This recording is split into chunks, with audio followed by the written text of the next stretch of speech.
So I'll give you like a minute to solve it. I'll probably move a bit fast now because we've been doing this for quite some time now. And these questions are much easier.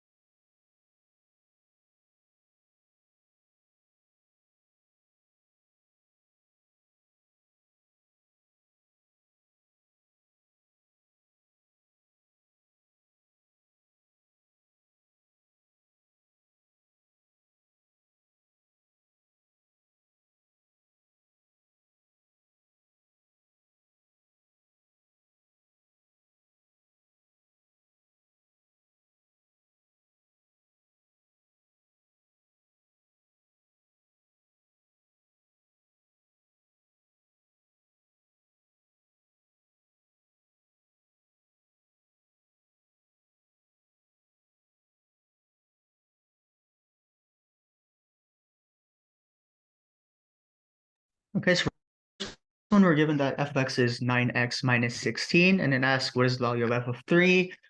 Well, f of 3 means that x is 3, and so you just plug in. So 9 times 3 minus 16. And we are on the calculator portion, so we can use our calculator, but we don't really need to. So we have 27 minus 16, which is 11. And so our answer would be C.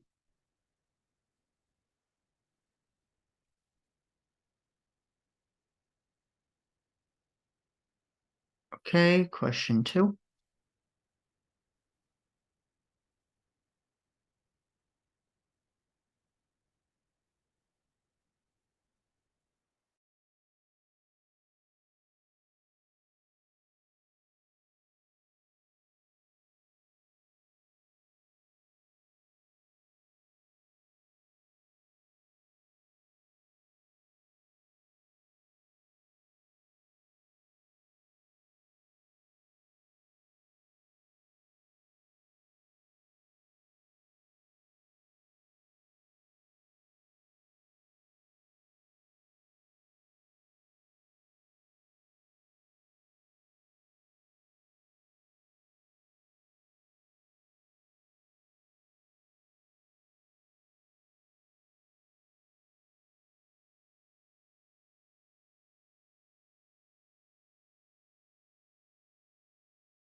Okay, so for this one, we're given the equation 6x minus 7 is 12. And it says which equation has the same solution as the given equation, and all the answer choices have it as 6x equals something. So we just have to get 6x by itself. So we just add 7 to both sides, which gets us 19, which is the answer choice D.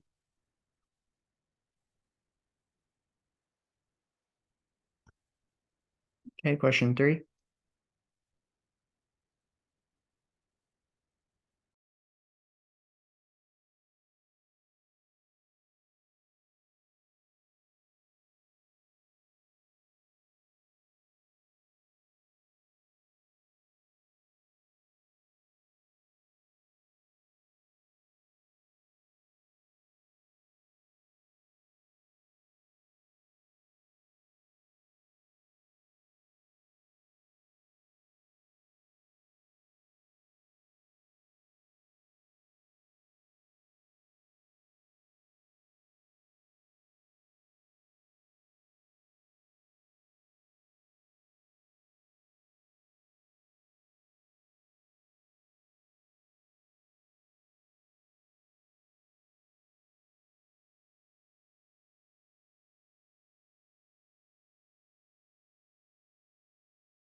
So for this one, we're given the graph of f. What is the y-intercept? Well, the y-intercept is where x is 0,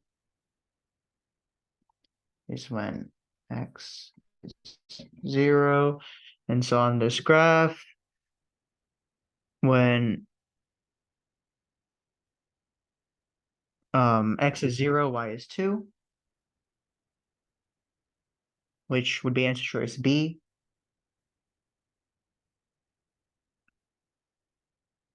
Does anyone have any questions? Okay, question 4.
Okay, so for this one, it's just normal slope form, which is y equals mx plus b, with m being slope and b being the y-intercept.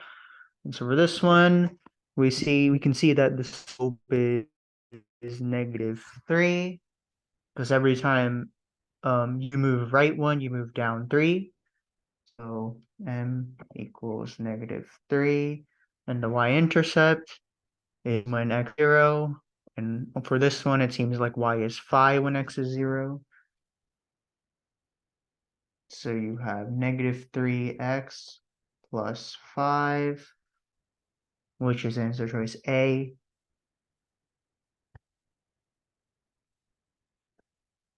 Okay, question 5.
Okay, so for this one, we're given there's 50 states in the US and there's 12 states in the Midwest region.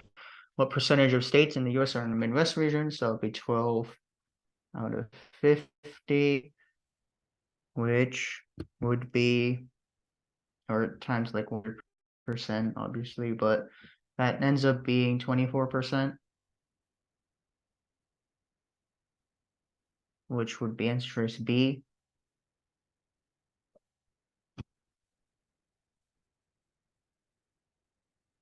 Okay, question 6.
Okay, so for this one, it says that she estimates her, or I just read that equation from the top first, and then for this one, it says that she estimates the total daily feed intake to be 90 pounds.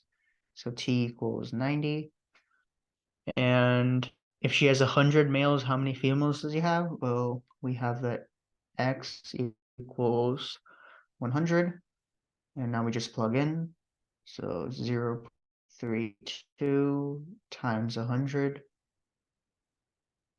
plus 0.29 y equals 90.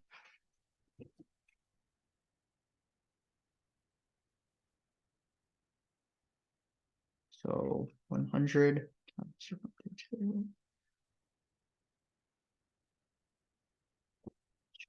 58 equals 0.29y.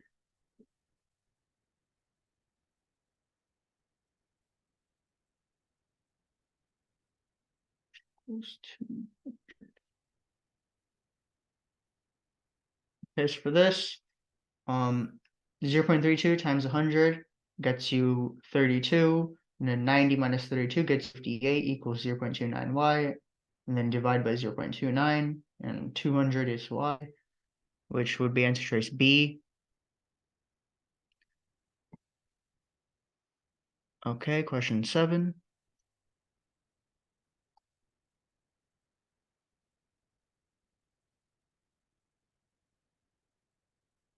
I'll keep the equation up on the board.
Okay, so for this one, it says which equation estimates the total weekly feed intake?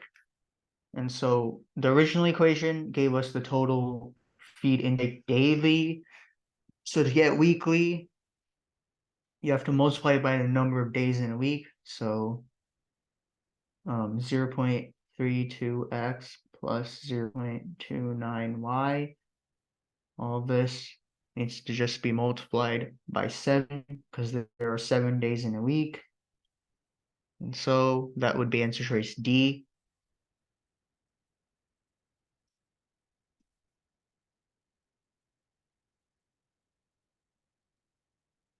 Okay, question 8.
Okay, so for this one, we have the function g of x equals 4x squared minus 3, and we're given g of x is 13. So we just plug it in, 13 equals 4x squared minus 3. Add 3 to both sides. 16 equals 4x divided by 4. 4 equals x squared. And just the square root of both sides, which gets you 2 equals x. And realistically, it should be positive or negative 2, but they said what positive value of x, so it would just be 2, which is answer choice A.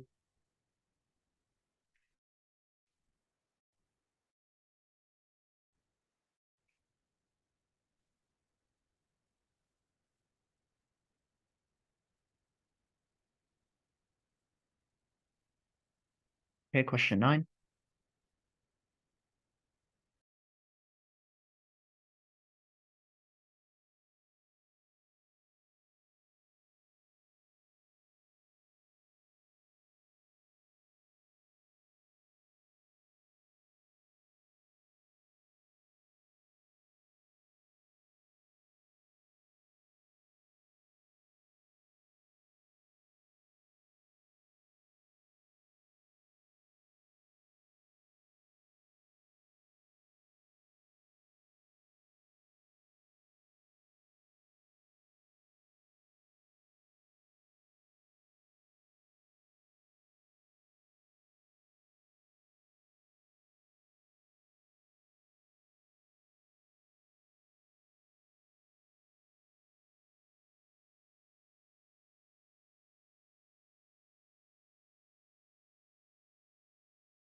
Okay, so for this one, um, it gives us that triangle ABC, measure of angle A and B, and then triangle DEF, and the measures of angles D and E, which I have written out on the board. And it says which of the following additional pieces of information is needed to determine where ABC is similar to DEF. Well, the thing is that because all the angles inside of a triangle have to add up to 180, we know what angle C and F are, so they don't really need to give them to us. So A says the measure of angle C, well, we can already figure that out. If them giving us that information actually give us something that we can't already figure out. B, we have the same problem, and C, we have the same problem. So the answer choice here would be D, because we can figure out C and F because the angles inside our triangle have to add up to 180.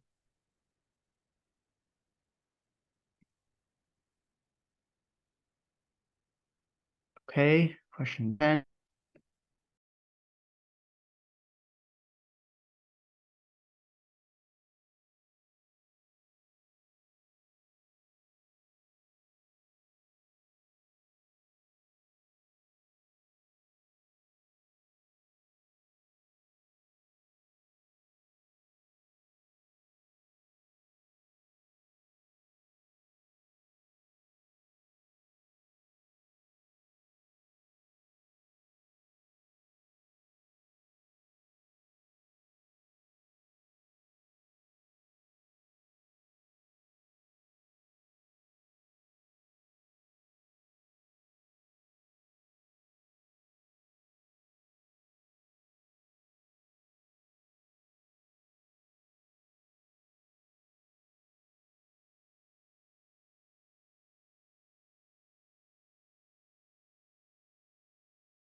Okay, so for this one, um, all the answers are in the form of y equals b plus mx, which is just a variation of y equals mx plus b. You just swap around the b and the mx, so y equals b plus mx. And then b is the y-intercept, and we can tell that we have a positive y-intercept, so b has to be positive. And then mx is the slope, and we have a negative slope here. And so the only one of these answer choices that has a positive b value and a negative x value would be answer choice A.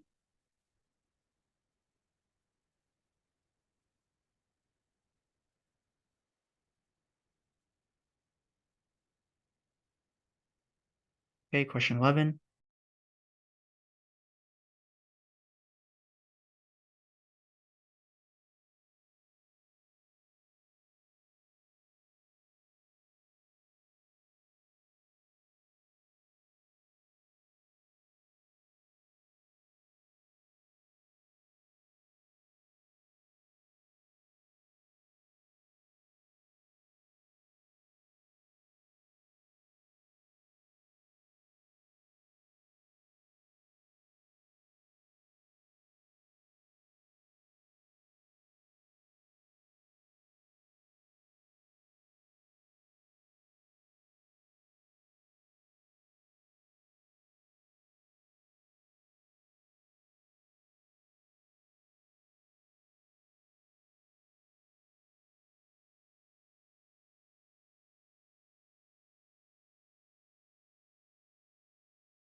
As for this one, we're given that the current density, which I just wrote as D, is um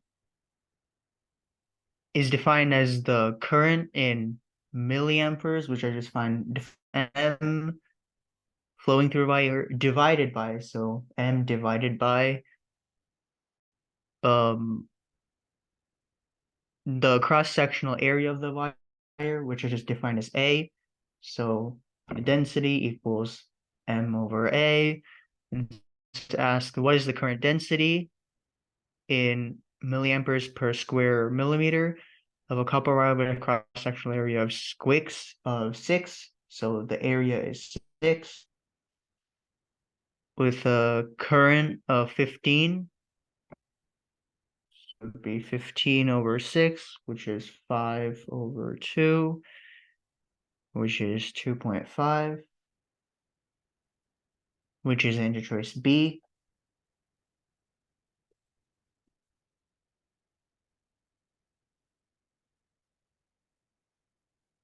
Okay, question. Oh,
Okay, so for this one, we're already given the formula in circle form, I guess, which is x minus h squared plus y minus k squared equals r squared.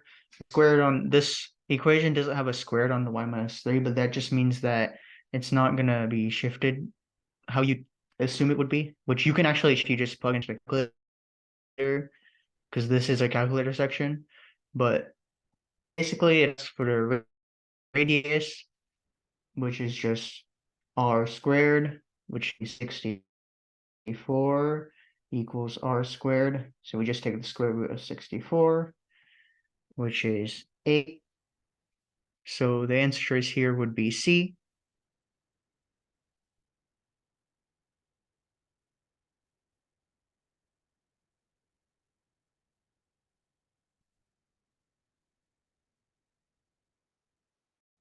And if you're not sure, you could always just plug it into your calculator. All right, question 13.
Okay, so for this one, we're given 6 over x plus 1 equals 3. What is x plus 1?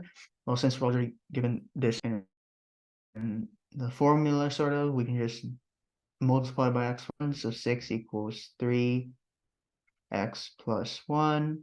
And then divide both sides by 3. So 6 over 3 equals x plus 1. You could skip directly from this step to this step, and then 6 over 3 is 2 equals x.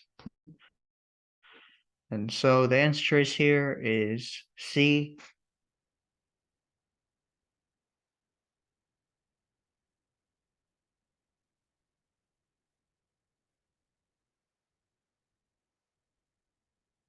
Okay, question 14.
Okay, so for this one, basically asks for the vertex form of a parabola.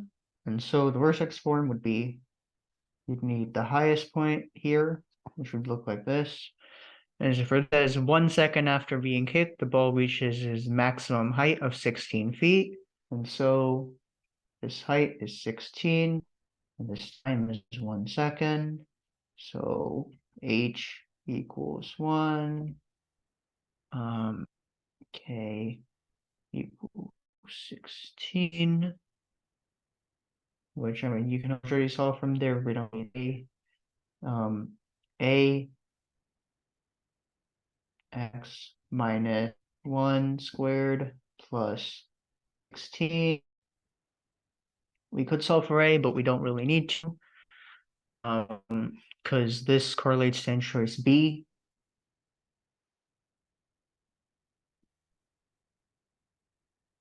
And instead of an x here, it would be a t for time.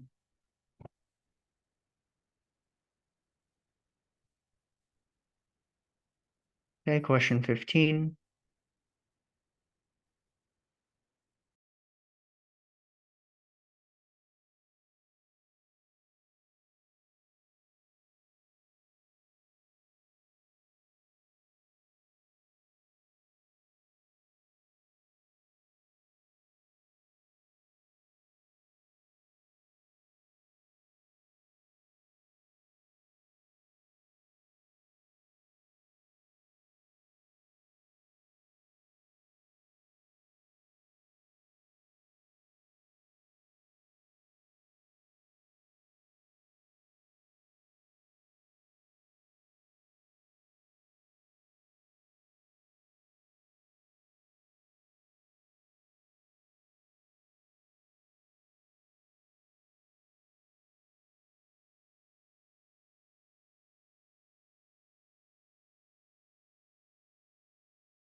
Okay, so for this one, it says the scatter plot is shown, align of best fit.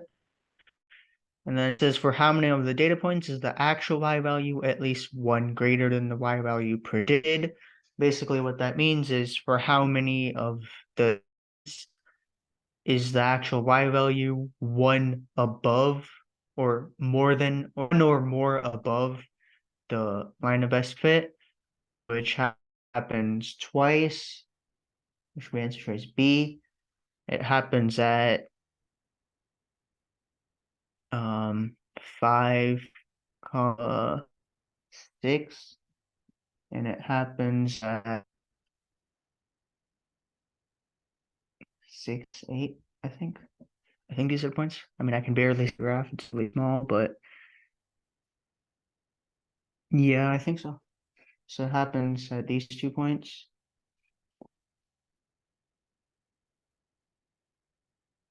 Okay, question 16.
Okay, so for this one, we're given the formula 48R plus 216 equals 3,000, and we're told that it's a 3,000 rectangular jigsaw puzzle, so 3,000 has to be the total, and it's 216 edge pieces. So 216 is the number of edge pieces, so we can just do 3,000 minus 216, which gets us the number of inside pieces. 3R has to equal the number of inside pieces, which we could calculate by doing 3,000 minus 216, but it never asks for that, so yeah, this would be answer D.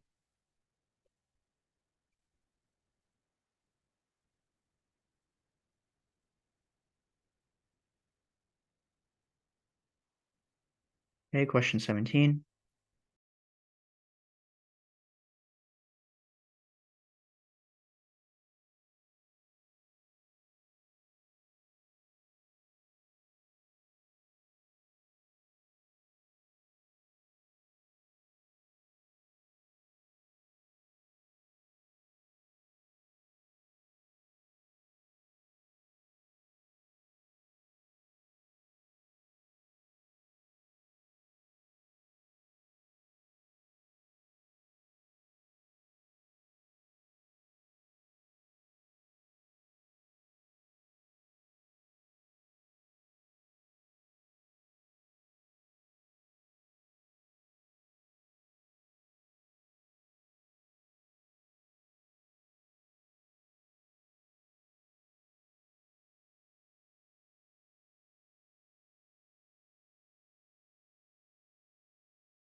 Okay, so for this one, we're given two equations.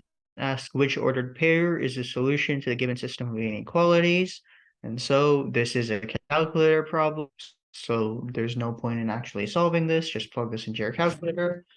And so you can see, plug it into the calculator. The red area and the blue area are the area under two functions, and the purple area is the area under functions. And so from the answer choices, -2, 3 is not, 1, 2 is not, 0, 2 is not, and -1, 1 is. So the answer choice here would be D.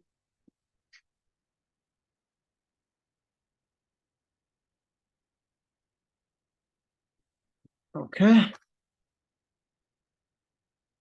Question 18.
Okay, so for this, we're given a table and it asks us which of the following statements gives us the greatest value.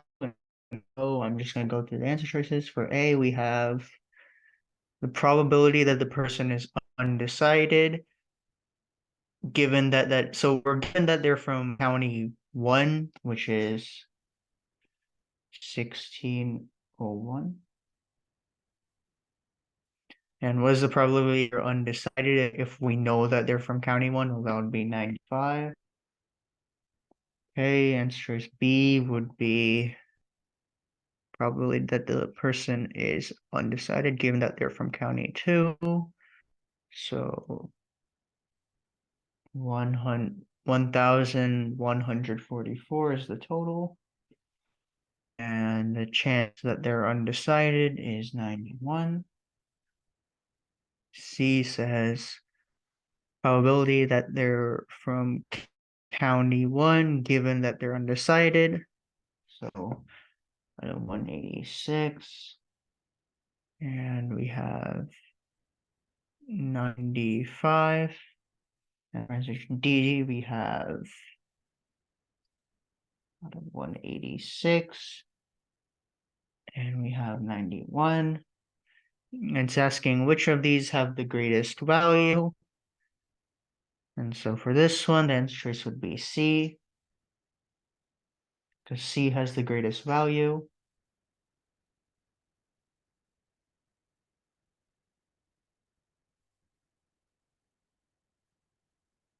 Okay, question 9.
Okay, so for this one, we're given 5 days of the week and we're told the number of commercials this person watches on each of the days.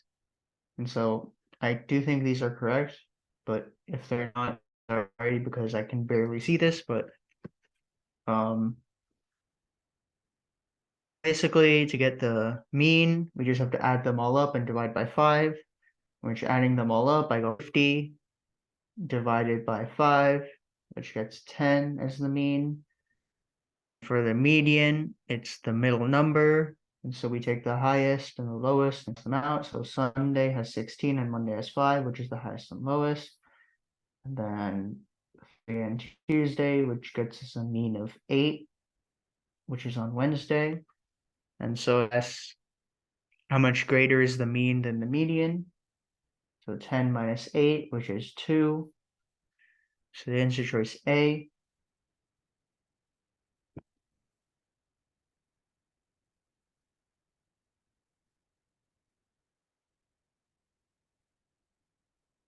Okay, question 20.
Okay, so for this one, it says it basically gives us a bunch of info and says which of the following is the largest population to which the results of the survey can be generalized.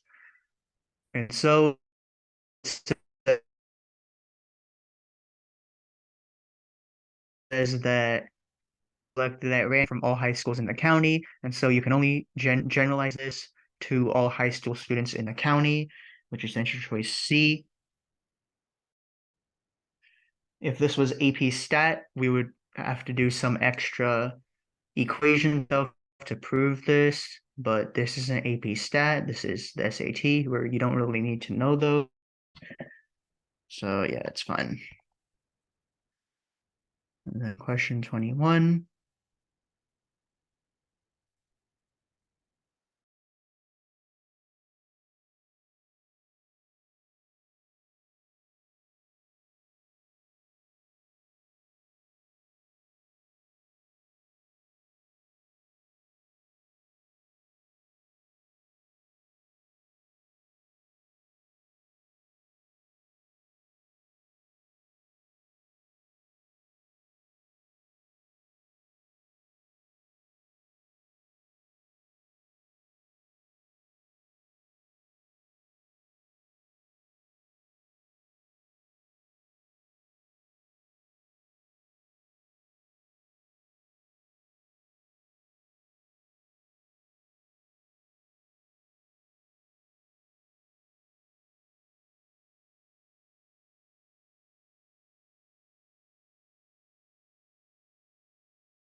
Okay, so for this one, it says tourism-related businesses employed 13.5 thousand people in 2009.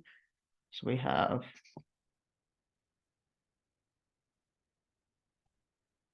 in 2009, which the following is the closest to the mean number of employees per tourism-related business. In 2009, well, in 2009, there's 0.58 thousand businesses related to tourism. And so this says employees per, so 13.5 divided by 0.58, which gets us 23.28, which it says which of the following is closest, which means we round this to 23, which is answer choice C.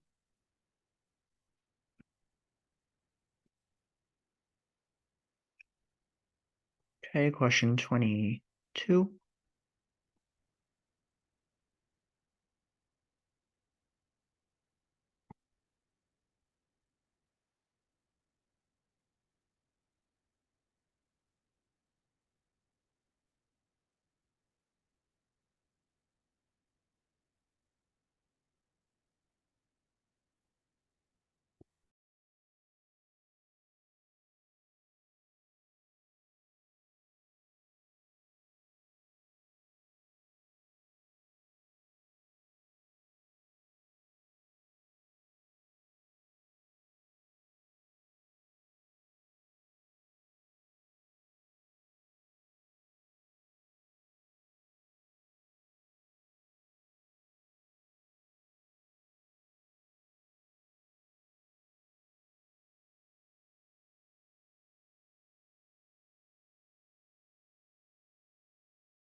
Here's for this, it's asked in 2008, what percentages of the total business were tourism related? So we just look at 2008 and we have 0.52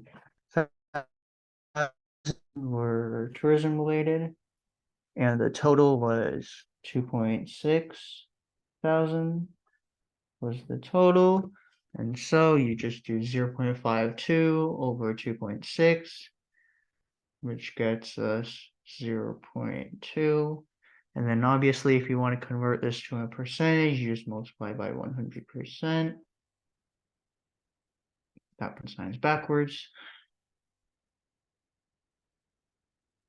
which gets us 20%, which is answer choice B.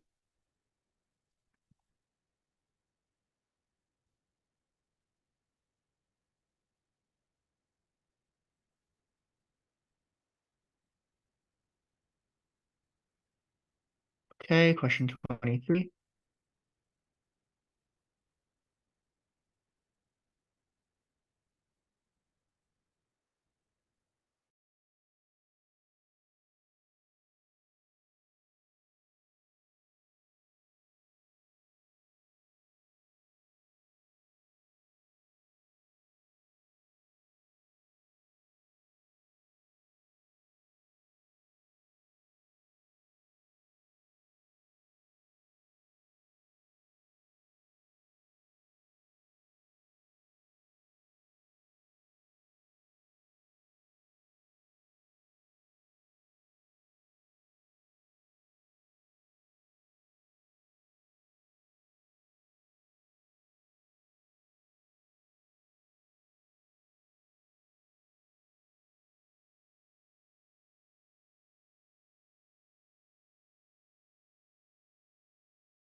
Okay, so for this one, we're told that the heat capacity of something is to raise the temperature of 1 gram of the substance by 1 degree Celsius, and the heat capacity of water is 4.2.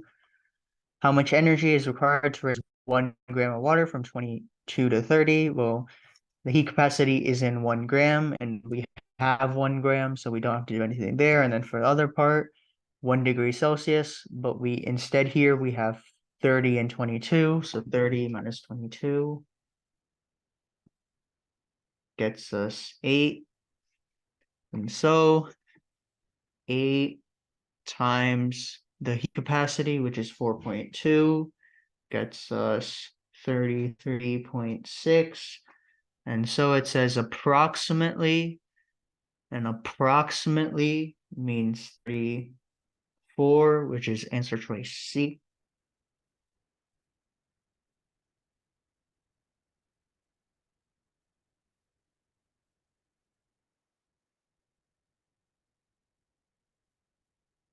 Okay, question 24.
So for this one, we're given an equation, and we're told that t is being given in years, and we need to convert it into months.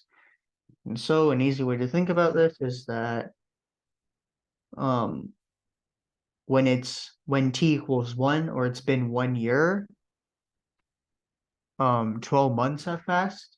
So for this, it would be answer choice C, months over 12, because if 12 months have passed, 12 over 12 gets us 1, which should be the same thing as 1 year has passed. M over 12, and choice C.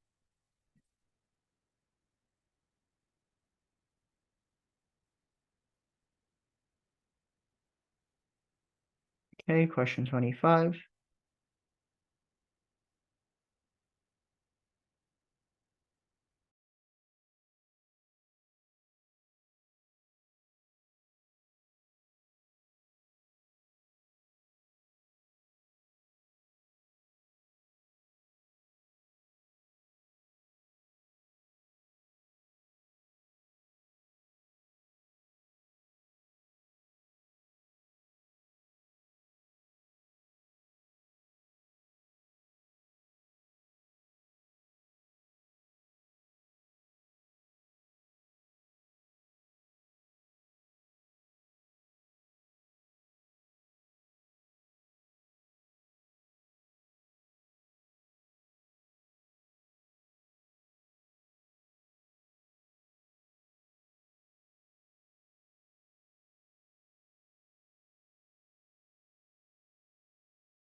Okay, so for this one, um, it asks for how many distinct real solutions does a given equation have. So for this one, this is a calculator question. Just plug this into your calculator.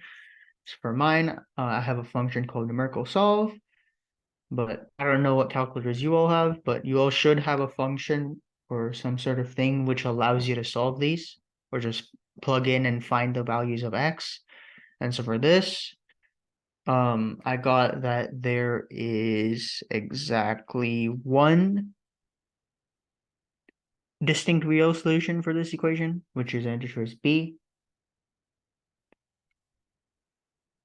And everyone's calculator has a different function they have to use to solve this. Basically, you just have to plug in or just write this equation in and ask it to solve for x. And it'll tell you how many real solutions there are and how many imaginary solutions there are, if there are any. Okay, question 26.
Okay, so for this one, it gives an equation and asks um the system has exactly solution, which equation could be the other equation. Well, for it to have one solution, it can't be no solutions and all real solutions. So for A, let's just convert it to be like the same form as others, which is just negative 4x plus y equals 6, and we just negative 1, which gets us 4x minus y equals 6. And so it has the same slope, but a different y-intercept. So this would be no real, so it can't be answer choice A. Okay, choice B would be 4x minus 3, which is just the same equation, which would mean it would be all real solutions, which is choice C. 4x plus y equals 5. Well, since it's y, we would have different y-intercepts, so C would have only one real solution, and the answer is D. 4x minus y equals 5. Well, we have a different y-intercept, but the same slope. So it can't be answer choice D. So it would be answer choice C.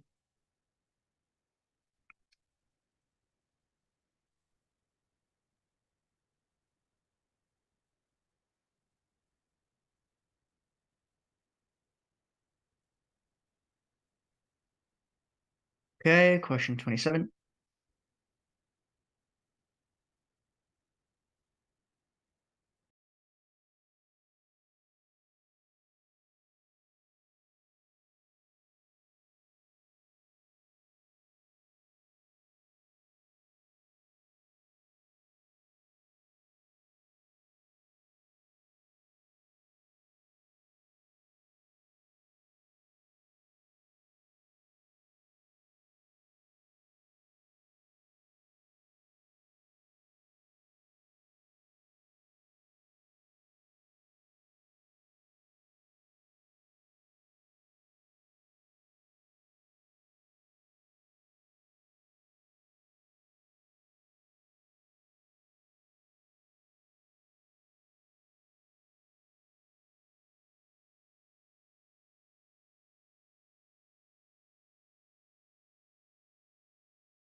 Okay, so for this, we're given a drawing has a scale of 4 inches when the real object is 9 feet. And then we just need to convert 12 y feet into however many inches it would be. And so, oh,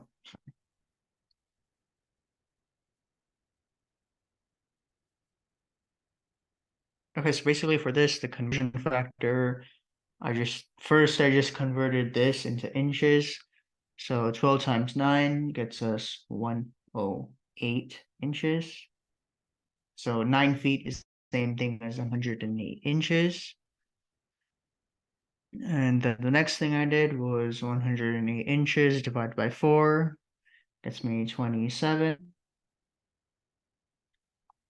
So this is a ratio of conversion.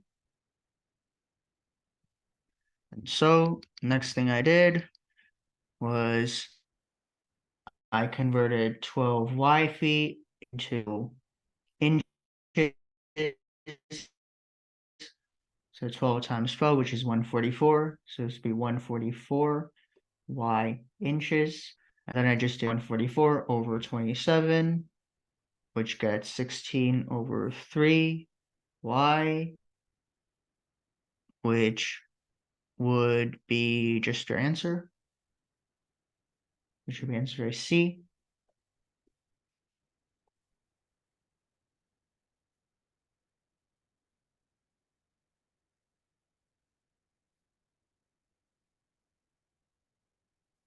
Okay, question 28.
Okay, so for this one, we're given data sets.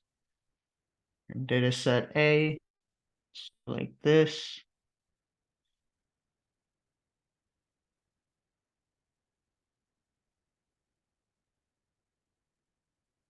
Okay, and data set B, it's just like flat. Okay, and which of the following statements compares the means and standard deviations? Well, the means of them should be the same. It should be about here. So the means of them are the same. And the standard deviation, well, for the standard deviation of data set B should be greater than A because the values are generally further from the mean. For A, we have most of the values clumped up near the mean because it's taller here. But for B, since all of them are the same length, we have these further values are further from the mean. So This would be answer choice A. The means are equal, but the standard deviation of dataset A is less than the standard deviation of dataset B. Okay, question 29.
Okay, so for this one, we're given the expression 0.7x. The result of decreasing a positive quantity x by what percent? Well, you're decreasing by 3%, because 70% of x is what your end result's going to be. 100 minus 70% gets you 30%. So this would be answer choice B. You're decreasing x by 30% when you multiply it by 70%. Okay, I think we should end the session now, and we'll see you all next week. Thank you, everybody, for joining us. Bye-bye.